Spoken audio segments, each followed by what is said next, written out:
That's right, eggs. You might be wondering, but why would someone do something like that? What terrible motive could drive a man to such an act? The answer isn't what you imagine, and I guarantee it will touch your soul in a way few stories can. Before we delve into the surprising details of this unusual scene, I ask you to connect with us. Write in the comments below the names of people and family members you would like to receive a special prayer. All these names will be included in our main prayer, recited with the Holy Rosary, obtaining divine graces for those most in need. That day in Goa promised to be another in the peaceful and spiritual life of the community, marked by faith and rich traditions that unfolded under the strong sun.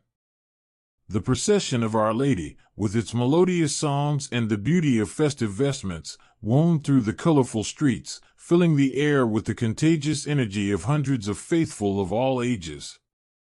Among them, entire families carried their crosses and embroidered banners in a public display of deep faith and renewed hope, while voices joined in ancient hymns, creating a powerful symphony that echoed among the houses of charming architecture. For most residents, it was a moment of spiritual union, of inner renewal, a true balm for the souls in the hectic pace of modern life, where religiosity still managed to be an unbreakable bond, capable of moving hearts and soothing afflicted souls in search of relief. However, a distant gaze observed the entire scene from a privileged, yet somber, vantage point, the window of Mr. D'Souza's house.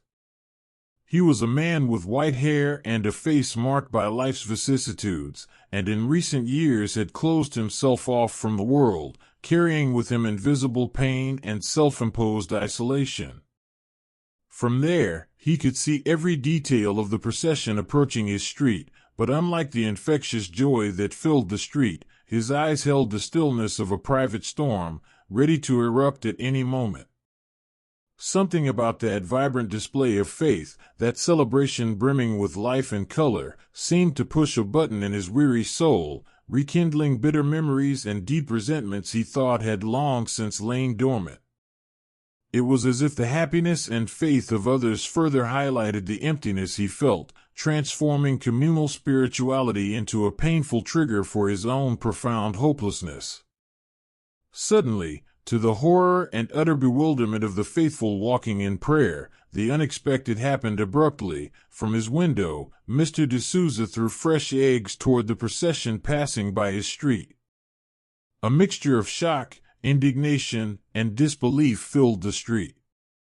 The eggs, which must have been prepared for breakfast or some traditional recipe, shattered on the hot asphalt and narrowly avoided hitting the image of Our Lady carried with such care and reverence, leaving a sticky yellow mark on the carpet of colorful flowers that adorned the processional route.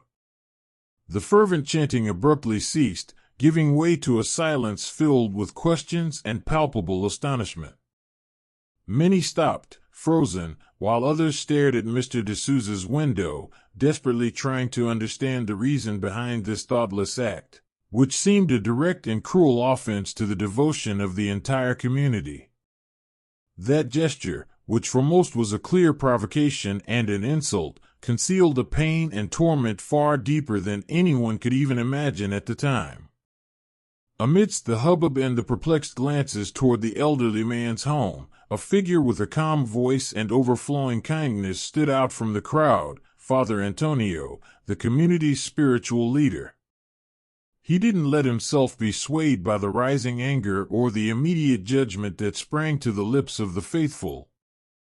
Instead, with a calm gesture and infinite patience, he urged everyone to remain calm and, approaching Mr. D'Souza's house, did what few would have the courage to do. He didn't shout or rebuke the man, but rather, gently and firmly invited the man to a frank dialogue. The scene was almost surreal in its strangeness and unexpected beauty. On one side, the procession momentarily interrupted, and on the other, the priest, guided by a patience that seemed to transcend human understanding, seeking to understand what could have led the elderly man to commit such folly, believing, deep in his heart, that behind that act of apparent disrespect, there would be an untold story, a wound still open, desperately waiting to be heard and understood so that the healing, at last, could begin. With the invitation extended, to the surprise of everyone present and perhaps Mr. D'Souza himself, the window opened wider, and then the door creaked slightly. The man descended the stairs slowly, head down, feeling the weight of all eyes on him, but buoyed, somehow, by Father Antonio's unwavering kindness and welcoming gaze.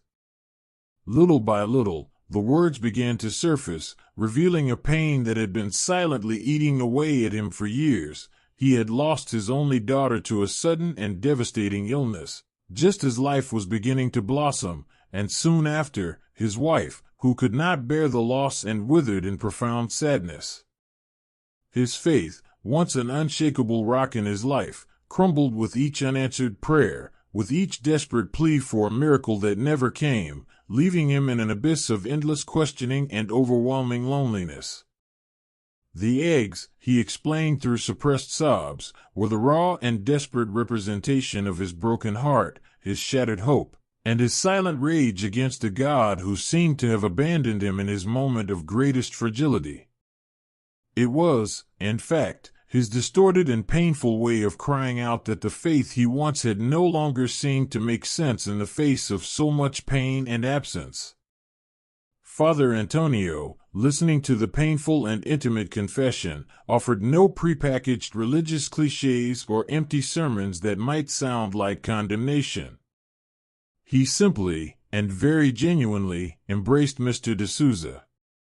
A tight, long embrace, filled with a compassion that seemed to convey all the love and understanding the human heart is capable of offering.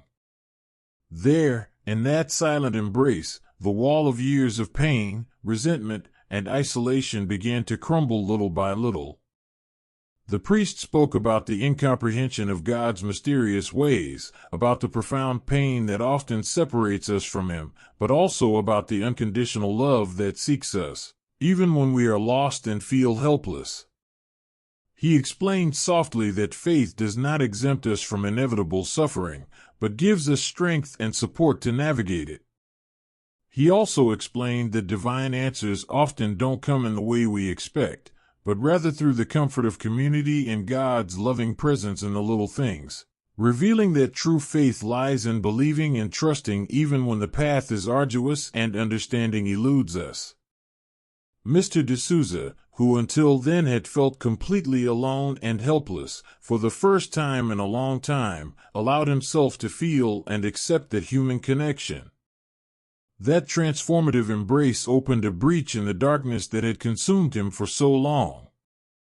Mr. D'Souza, his eyes brimming with tears that now flowed freely, looked at the procession, at the faces of people he had judged without even knowing them, and saw not condemnation or outrage, but empathy, understanding, and even forgiveness.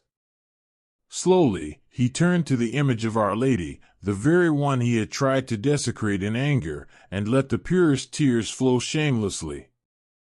In that moment, he no longer saw a symbol of an absent God or one who had abandoned him, but an icon of hope, of a mother who understands the unspeakable pain of losing a child, a pain that resonated in her soul. It was there, in that moment of fragility and openness, that catharsis manifested itself in his being, not with grandiose words or immediate promises of a return to full faith, but with the stillness of a heart that, though deeply wounded and scarred, was beginning to find a safe haven in the understanding and unconditional embrace of faith and community. The eggs on the ground, once visible marks of fury and hopelessness, now seemed a vivid reminder of the past breaking apart, giving way to a new beginning, albeit delicate and uncertain, but full of new possibilities. Mr. D'Souza's story, with his eggs thrown during the procession and the subsequent revelation of his deep and inexplicable pain, shows us that real life is full of invisible layers of suffering and resilience.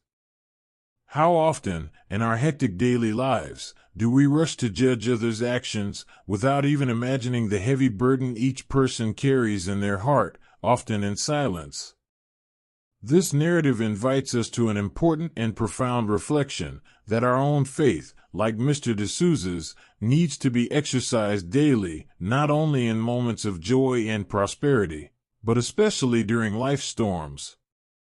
It is when we forgive wholeheartedly, when we seek peace instead of discord, when we open our hearts to genuine conversion and nurture our faith with persistence, that we are able to see beyond appearances and superficiality.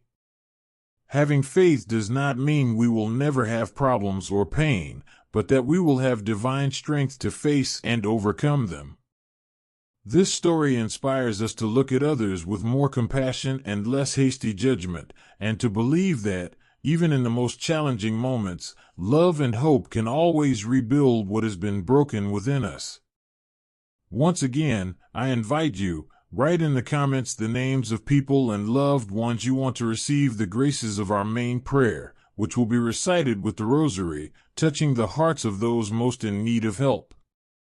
And you, what did you think of this story that breaks through the barriers of human judgment and shows us the complexity, sometimes incomprehensible, of faith and the human heart?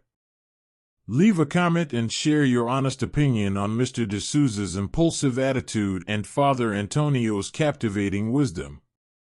Your participation and your voice are very important to us.